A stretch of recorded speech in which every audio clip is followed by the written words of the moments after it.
আসসালামু আলাইকুম প্রিয় স্বপ্নবাজের দল, আশা করব তোমরা ভালো আছো। ঢাকা সেন্ট্রাল ইউনিভার্সিটিতে তোমরা যারা ভর্তি পরীক্ষা দিবা, তোমাদের গাইডলাইনের জন্য আমরা একের পর এক ভিডিও আপলোড করে যাচ্ছি ফারুক একাডেমি এবং level up school Facebook page এবং ইউটিউব চ্যানেল থেকে। ঠিক আছে? আচ্ছা, তো আজকের এই ভিডিওতে তোমরা অবশ্যই থাম্বনেল দেখেছো যে কি নিয়ে আমরা আলোচনা করতে যাচ্ছি।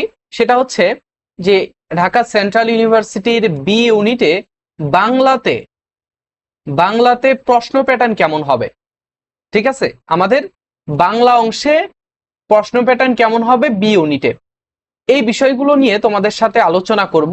আচ্ছা, এই আলোচনার শুরুতেই তোমাদেরকে একটু বলে রাখি যে এই যে আমরা প্রশ্ন প্যাটার্নটুকু অ্যানালাইসিস করেছি, কোথায় থেকে করেছি?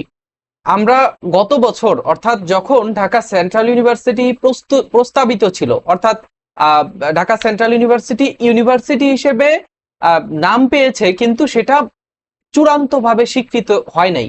তো গত বছর একমাত্র ফারুক একাডেমি ঢাকা সেন্ট্রাল ইউনিভার্সিটির জন্য কাজ করে গেছে, অর্থাৎ 24-25 শিক্ষাবর্ষের শিক্ষার্থীরা আমি ব্যতীত অনলাইনে এমন কোনো শিক্ষা প্রতিষ্ঠান নাই যেখান থেকে গাইডলাইন পেয়েছে।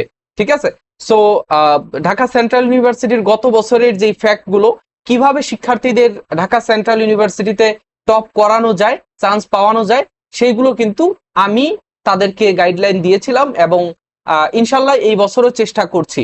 ঠিক আছে, সো আশা করব আমাদের যে ভিডিওগুলো, যে ক্লাসগুলো তোমাদেরকে আমি ফ্রিতে দিচ্ছি পেইড ব্যাচে যারা ভর্তি হচ্ছ, আশা করব যে তোমরা আমার গাইডলাইন অনুসারে যদি একটু চলাফেরা করো বা একটু ফলো করো, তাহলেই ঢাকা সেন্ট্রাল ইউনিভার্সিটিতে টপ পজিশনে থেকে তুমি চান্স পাবে। ঠিক আছে, ওকে।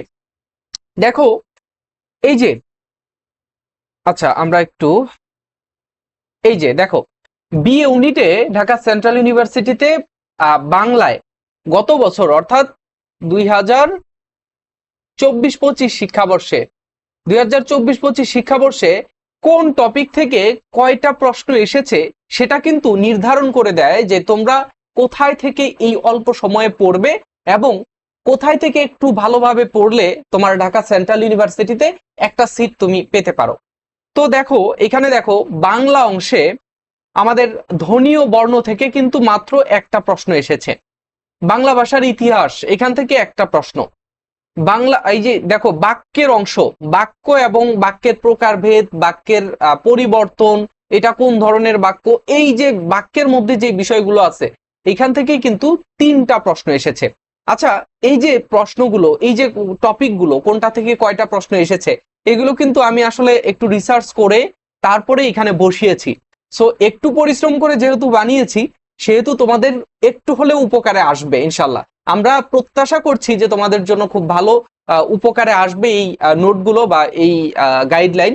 তো যাই হোক, দেখো আমরা এখানে দেখি যে বাংলা বানান, বানান থেকে মাত্র একটা প্রশ্ন এসেছে।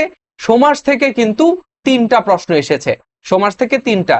শব্দের উৎপত্তি, শব্দ কাকে বলে, প্রকারভেদ, গঠন, এইগুলো থেকে কিন্তু 4টা প্রশ্ন এসেছে। ঠিক আছে, এরপর হচ্ছে কবিতা এবং গদ্যাংশ থেকেও কিন্তু আমাদের 3টা প্রশ্ন এসেছে। মানে একটা প্রশ্ন এসেছে যেগুলো, সেগুলো হচ্ছে অ্যাজ ইউজুয়াল টপিক ইম্পর্টেন্ট, তবে লেস ইম্পর্টেন্ট। ঠিক আছে, কিন্তু যেই যেই জায়গাগুলো থেকে খুব বেশি প্রশ্ন এসেছে সেইগুলো তোমাকে একটু দেখতে হবে। আমরা প্রত্যাশা করছি 2025-26 শিক্ষাবর্ষে এই যে ধারাবাহিকভাবে যে টপিকগুলোর কথা আমি বলছি, এইগুলো থেকেই প্রশ্ন আসবে। ঠিক আছে, এর আগে তোমাদের সাজেশন আমি দিয়েছিলাম ঢাকা সেন্ট্রাল ইউনিভার্সিটির, আমি আরো চর্চা করছি এবং আরো তোমাদের অ্যানালাইসিস করে সাজেশন দেওয়ার চেষ্টা করব। তবে আশা করব যে এই যে প্রশ্ন প্যাটার্ন, বাংলা প্রশ্নের প্যাটার্নটা কেমন হবে, আসলে কোথায় থেকে প্রশ্ন আসবে, সেগুলো কিন্তু আমি তোমাদেরকে ক্লিয়ার করেই বলে দিচ্ছি। দেখো, পারিভাষিক শব্দ থেকে একটা প্রশ্ন মাত্র, অনুবাদ থেকে একটা, উচ্চারণ থেকে একটা প্রশ্ন, বাগধারা থেকে একটা, তারপরে কবি সাহিত্যিকদের কোথায় থেকে পড়বা আমি একটু পরে বলে দিচ্ছি। তারপরে হচ্ছে পদ প্রকরণ থেকে কিন্তু 2টা প্রশ্ন এসেছে, পদ প্রকরণ থেকে 2টা প্রশ্ন পদ প্রকরণ থেকে। তো এখন এরপরে দেখো উপসর্গ, তারপর হচ্ছে শুদ্ধিকরণ, এখান থেকে একটা, মোট হচ্ছে 25টা প্রশ্ন ছিল এই বাংলা থেকে মোট 25টা প্রশ্ন এই যে এইভাবে এসেছে। এখন আমি ফোকাস করে তোমাদেরকে একটু বলছি যে কোথায় থেকে তোমরা এই টপিকগুলো কিভাবে পড়বা। ঠিক আছে, দেখো বাক্য নিয়ে তুমি যদি আলোচনা করো, বাক্যর কোথায় কোথায় থেকে পড়বা, বাক্য কাকে বলে বা কি জিনিস, বাক্য কি জিনিস, কত প্রকার,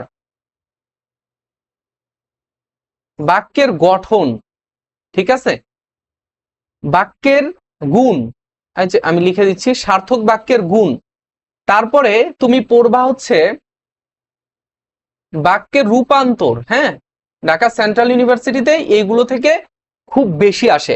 বাক্য কি, কত প্রকার, গঠন, সার্থক বাক্যের গুণ, ঠিক আছে। তারপরে হচ্ছে তোমার বাক্যের রূপান্তর, একটা থেকে আরেকটা বাক্যে রূপান্তর করতে হয়। এর মধ্যে বাক্যের মধ্যে কিন্তু বাচ্য আছে, ঠিক আছে, যেটা আমরা ইংরেজিতে ভয়েস নামে চিনি, যে সেইগুলো তোমরা এখানে এর মধ্য থেকে পড়ে নিবা। ঠিক আছে, আচ্ছা, এরপরে দেখো এটা গেল আমাদের। এরপরে আসবো হচ্ছে আমরা সমাসে। হ্যাঁ, সমাসের মধ্যে থেকে তুমি কি পড়বা, সমাস, সমাসের মধ্যে যেগুলো পড়তে হয় অ্যাজ ইউজুয়াল তোমরা জানো, সেগুলো হচ্ছে প্রকারভেদ, প্রকারভেদ গুলো পড়বা। তারপরে হচ্ছে তোমাকে পড়তে হবে আইডেন্টিফিকেশন,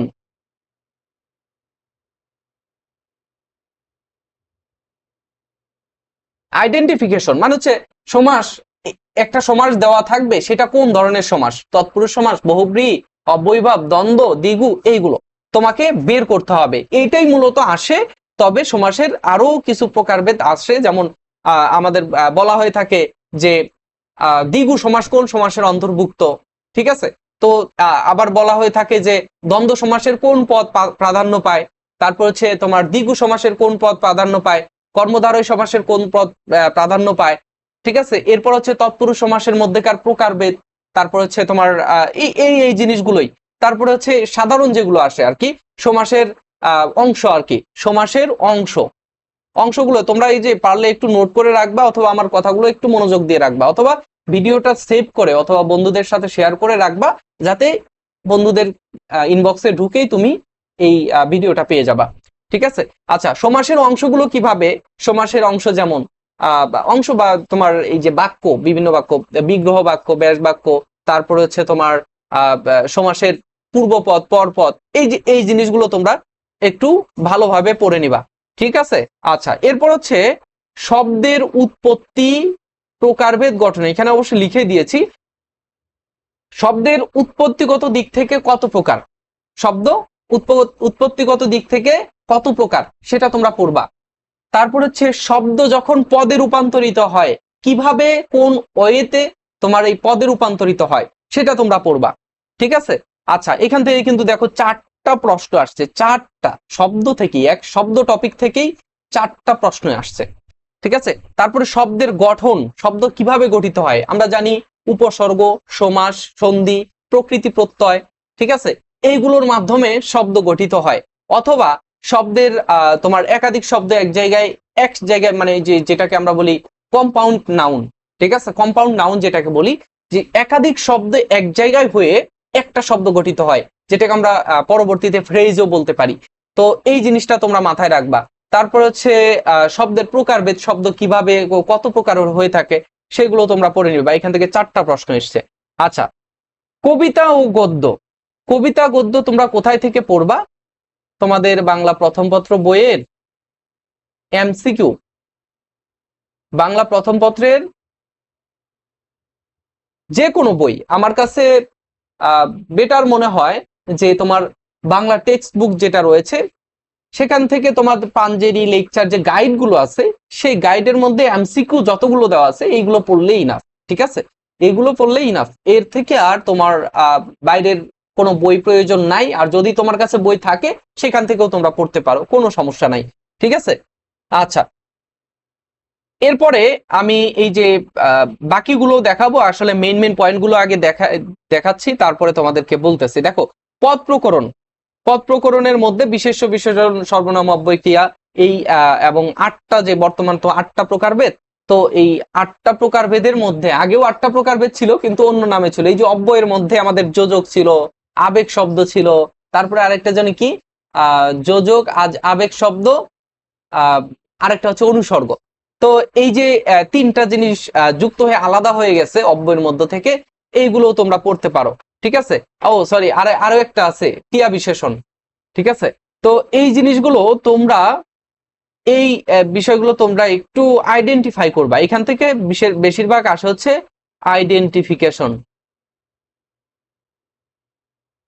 আইডেন্টিফিকেশন অফ পদ প্রকরণ। ঠিক আছে, পার্টস অফ স্পিচের থেকে যেটা আসছে আর কি।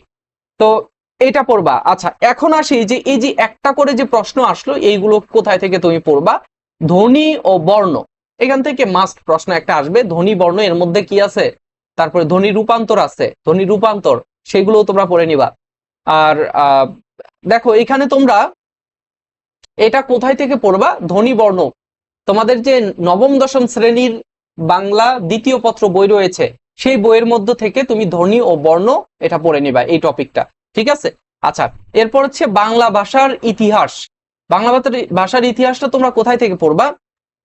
তোমাদের কাছে বাংলা যে বইটা রয়েছে, যে কোনো বই হতে পারে, বাংলা যে বইটা রয়েছে সেই সেই বই, মানে গাইড বই ইউনিভার্সিটি অ্যাডমিশনের জন্য, সেই বইয়ের শুরুর দিকে তুমি দেখবা যে বাংলা ভাষার ইতিহাস নিয়ে সেখানে একটা টপিক রয়েছে বা আলাদা অধ্যায় রয়েছে। সেই অধ্যায় থেকে তুমি এটা পড়ে নিবা। ঠিক আছে। আচ্ছা, এরপর হচ্ছে বানান। বানানটা তুমি কোথায় থেকে পড়বা? বাংলা দ্বিতীয় পত্র বই, তোমার এইচএসসি বাংলা দ্বিতীয় পত্র যে গাইডটা তুমি কিনেছো, অথবা গাইড না থাকলেও তোমার কাছে ইউনিভার্সিটি অ্যাডমিশনের যেই বইটা রয়েছে সেখান থেকে তুমি বানানগুলো পড়ে নেবা। ঠিক আছে। আচ্ছা, এরপরে হচ্ছে আমাদের রয়েছে পারিভাষিক শব্দ। পারিভাষিক শব্দটা কোথায় থেকে পড়বা? যে কোনো একটা গাইড বুক থেকে তুমি বিগত বছর, ঠিক আছে, এটা হচ্ছে তোমার মুখস্থ অংশ, তো এখানে বিগত বছর তুমি পড়বা। বিগত বছরে তোমার ইউনিভার্সিটি অ্যাডমিশন অথবা তোমার চাকরির পরীক্ষা যেসব এসেছে সেগুলো তোমরা পড়ে নিবা। অনুবাদ কোথায় থেকে পড়বা? এই যে বিগত বছর। তারপরে হচ্ছে উচ্চারণ কোথায় থেকে পড়বা? উচ্চারণ পড়বা হচ্ছে তুমি এই যে বানান যেখানে পড়ছো, যে গাইড বই থেকে, গাইড বইয়ের তোমার যেখানে তোমার রয়েছে আর কি, সেখান থেকে তুমি উচ্চারণ পড়ে নিবা। আর বাগধারা কোথায় থেকে পড়বা? বিগত বছর। ঠিক আছে, বাগধারা পড়বা হচ্ছে বিগত বছর। এরপরে তোমার কবি সাহিত্যিকদের কোথায় পড়বা? কবি সাহিত্যিকদের একটা অংশ রয়েছে বাংলা প্রথম পত্র বইয়ের লেখক পরিচিতি ও পাঠ পরিচিতি। বাংলা প্রথম পত্রের হ্যাঁ, লেখক পরিচিতির এখান থেকে পড়বা। ঠিক আছে, লেখক পরিচিতি। বিশেষ করে তুমি নজরুল, রবীন্দ্রনাথ, তারপরে বঙ্কিমচন্দ্র, তারপর হচ্ছে তোমাদের যেটা রয়েছে বিভীষণের প্রতি মেঘনাদ যিনি লিখেছেন, মাইকেল মধুসূদন দত্ত, সেগুলো তোমরা পড়ে নিবে। এরপরে হচ্ছে তোমাদের পড়তে হবে তোমার যেদিকে আসছিলাম সেটা হচ্ছে যে উপসর্গ কোথায় থেকে পড়বা? এই যে গাইড বই, তোমাদের যে গাইড বই রয়েছে সেই গাইড বই থেকে তোমরা পড়ে নিবা। এরপর হচ্ছে শুদ্ধিকরণ, সেখান থেকেও তোমরা ওই একটা গাইড বই, যে কোনো একটা গাইড বই থেকে তোমরা বের করে পড়ে নিবা। এর মধ্যে বাহুল্য দোষ রয়েছে, তার গুরুচণ্ডালী রয়েছে, আরো যে দোষগুলো রয়েছে সেগুলো পড়ে নিবা। ঠিক আছে। আচ্ছা, এটা তুমি গাইড থেকে পড়বা। বাংলা ভাষার ইতিহাস যে কোনো গাইড বইয়ের শুরুর দিকে তুমি পাবা। ঠিক আছে। আচ্ছা, এই যে বিষয়গুলো, এইগুলো তোমরা পড়ে নিবা সেই জায়গাগুলো থেকে। এবং কোশ্চেন প্যাটার্নটা তো বুঝেছো যে এই যে টপিকগুলোর মধ্য থেকেই তোমার প্রশ্ন আসবে ইনশাল্লাহ। ঠিক আছে। কেননা আমি গত বছর যেই বিষয়গুলো তোমাদের সাথে আমি শেয়ার করেছি, সেইগুলো আমি হুবহু দেখেছি যে প্রশ্নগুলোতে এই প্রশ্নগুলোই করেছে। গত বছর বুয়েট প্রশ্ন করেছে, সো এই বছর ঢাকা সেন্ট্রাল ইউনিভার্সিটি নিজে থেকে প্রশ্ন করবে। সো তাদের নিজের প্রশ্ন আশা করব যে স্ট্যান্ডার্ড প্রশ্ন হবে, কেননা এই বছর ঢাকা সেন্ট্রাল ইউনিভার্সিটি শুরু করেছে তাদের ভর্তি কার্যক্রম নিজেদের জায়গা থেকে। সো সেই জায়গা থেকে আমরা আশা করব যে তাদের প্রশ্নটা স্ট্যান্ডার্ড হবে। এবং এই বছর জাতীয় বিশ্ববিদ্যালয়ের ভর্তি পরীক্ষায় আমরা দেখেছি যে খুব মানে স্ট্যান্ডার্ড প্রশ্ন হয়েছে। সো আশা করাই যায় ঢাকা সেন্ট্রাল ইউনিভার্সিটি যেহেতু পাবলিক বিশ্ববিদ্যালয়, তারাও একটু ভালো প্রশ্ন করবে তোমাদের জন্য, ঠিক আছে। সো বাংলা অংশের সাজেশন বা বাংলা অংশের তুমি বলতে পারো প্রশ্ন প্যাটার্ন কেমন হবে সেটা নিয়ে যতটুকু আমি জেনেছি, যতটুকু আমি অনুধাবন করেছি, তোমাদের সাথে শেয়ার করেছি। আশা করব যে তোমরা আমার সাথে থাকবে। Faruk academy level up admission school, level up school, sorry admission school না, লেভেল আপ স্কুল। তারপরে হচ্ছে আমাদের এই প্ল্যাটফর্মে তোমরা যারা এতদিন থেকে যুক্ত আছো, আশা করব যে এই বছরের শেষ ভর্তি পরীক্ষা তোমরা আমাদের সাথেই দিতে পারবা, ঠিক আছে। আর তোমাদের জন্য আমরা কিন্তু ডিসিইউ এর জন্য ডিসিইউতে আমাদের বি এবং সি ইউনিটের শিক্ষার্থীদের জন্য আমরা এক্সাম বেসে ভর্তি করাচ্ছি, ঠিক আছে। বি এবং সি ইউনিটের জন্য, বি ইউনিটের জন্য 30টা এবং সি ইউনিটের জন্য হচ্ছে 45টা টপিক ভিত্তিক পরীক্ষা, মানে এতগুলো পরীক্ষা তোমাদের জন্য নিব আমরা। এরপর হচ্ছে তোমার 5টা করে মডেল টেস্ট নেওয়া হবে দুইটা ইউনিটেরই, বি ইউনিট সি ইউনিটের জন্য 5টা করে মডেল টেস্ট নেওয়া হবে, ঠিক আছে। তো এই যে সুবিধাগুলো তোমরা পাবা ইনশাল্লাহ মাত্র 199 টাকা দিয়ে তোমরা যদি আমাদের কোর্সে ভর্তি হও, তাহলে কিন্তু একেবারে শেষ পর্যন্ত ভর্তি পরীক্ষা পর্যন্ত তোমাদের গাইডলাইন ফ্রিতে, ফ্রি বলতে আমাদের এই টাকার মধ্য দিয়ে আমরা গাইডলাইন দিব এবং আশা করব যে তোমরা ঢাকা সেন্ট্রাল ইউনিভার্সিটিতে একটা সিট নিশ্চিত করতে পারবা, ঠিক আছে। তো তোমাদের যাদের এই যে টপিকগুলো নিয়ে অনেক বেশি কনফিউশন, অনেক বেশি সমস্যা, আশা করব যে তোমরা এই টপিকগুলো যেখান থেকে আমি দাগিয়ে দিলাম, আশা করব এই জায়গাগুলো থেকে তোমরা পড়তে পারবা বা পড়ার চেষ্টা করবা, ঠিক আছে। এই অল্প সময়ের মধ্যে মাত্র আর 1 থেকে 1.5 মাস সময় রয়েছে তোমাদের হাতে। এই সময়ের মধ্যে যদি ভালো একটা প্রস্তুতি নিতে চাও, ফারুক একাডেমির যে পেইড ব্যাচ রয়েছে সেই পেইড ব্যাচে যুক্ত হও। মাত্র 199 টাকা, 199 টাকা কিচ্ছু না, তোমার হাতের ময়লা, ঠিক আছে। সো যারা ভর্তি হবে আমাদের হোয়াটসঅ্যাপ নাম্বারে মেসেজ করবে। আমাদের স্ক্রিনে হোয়াটসঅ্যাপ নাম্বার রয়েছে, অথবা আমি লিখে দিচ্ছি 01315176677, ঠিক আছে। একটু ফাঁকা করে লিখে দিলাম যাতে তোমরা ধরতে পারো। সো দেখা হচ্ছে পরবর্তী ভিডিওতে আমরা ইংরেজি, জিকে এগুলো নিয়ে আলোচনা করব ধারাবাহিকভাবে। আমরা ফোকাস করছি বি ইউনিট, তবে সি ইউনিটের স্টুডেন্টরাও পরীক্ষা দিতে পারবা, ঠিক আছে। এটা সবার জন্যই আর কি, সবার জন্যই এই টপিকগুলো থেকে মেইনলি প্রশ্ন আসবে। সো দেখা হচ্ছে পরবর্তী ভিডিওতে। আসসালামু আলাইকুম।